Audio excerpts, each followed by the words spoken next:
That you come from a place where they don't prosper does not mean you will not prosper. If you know what they don't know, you need to investigate. Why is everybody's life like this? What is their thinking pattern? What is their prayer pattern? What is responsible for this? What is it they have done? What is it they have not done? Are you seeing that now? Everybody can't sleep and put their head, and you two, you put their head this way. No. You can't read the books your father read and think you will go beyond him. You can't go to the same church he went to and think you will go beyond him.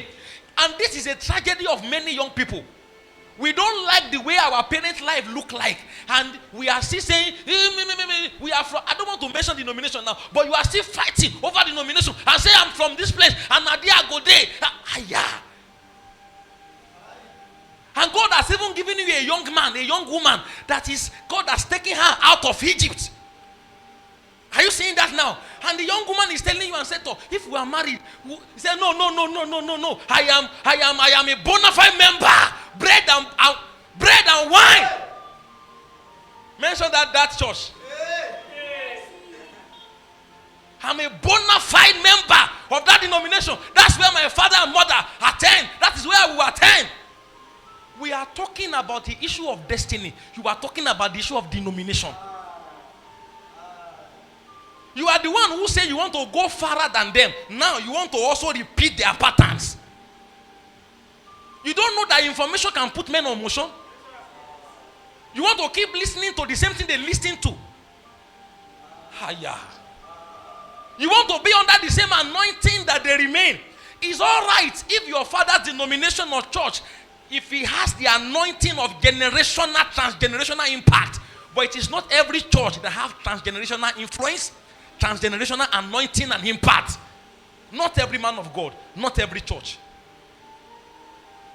So, in that revelation, he said, he has called us out of every tongue, out of every kindred, out of every nation. That thing must happen in your life. If you really want to fulfill destiny, you must be on motion. There is nothing wrong with Abraham's father and his father's house and his church. But one day God called Abraham. He called him out of that thing. He said, if you want to become a father of many nations, come out of your father's kindred. Come out of your father's house. And his father's house can be the name of your denomination. It can be. It can be. And meanwhile, there is nothing wrong with that denomination. That was where Abraham's father prospered. But that may not be where you as Abraham will prosper. That was a center of training for his own destiny. But that is not a place of training for your own destiny. You see this thing now, and here you are still there. In the name of allegiance. This is where all of us are Catholic, all of us are Anglican, all of us are TAC, all of us are this, all of us are Baptist, from my place. There are some regions that from their place, they say, no, we are Catholic. No, we are this, we are Anglican, we are Baptist. God is talking about the issue of destiny. You are bringing denomination.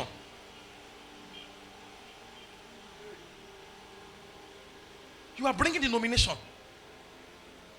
And God knew that this thinking pattern you will get from there, it will affect you and affect the people I will send you to. It will affect you. That training is not for them. Moses, you can't stand before Pharaoh except that I take you out of Egypt. And then you climb up to the mountain of God where you will have encounter. He does not fear the wrath of the king because he has seen the one that is invisible. He has seen the one that is invisible. That was why he was not afraid. Why do you think it was Moses that God used? Out of the entire people that was there, all of them were inside that pattern. All of them were not willing to be delivered. The man that God will use as a deliverer must first be delivered. If you are not delivered, there is no deliverance that can come from you.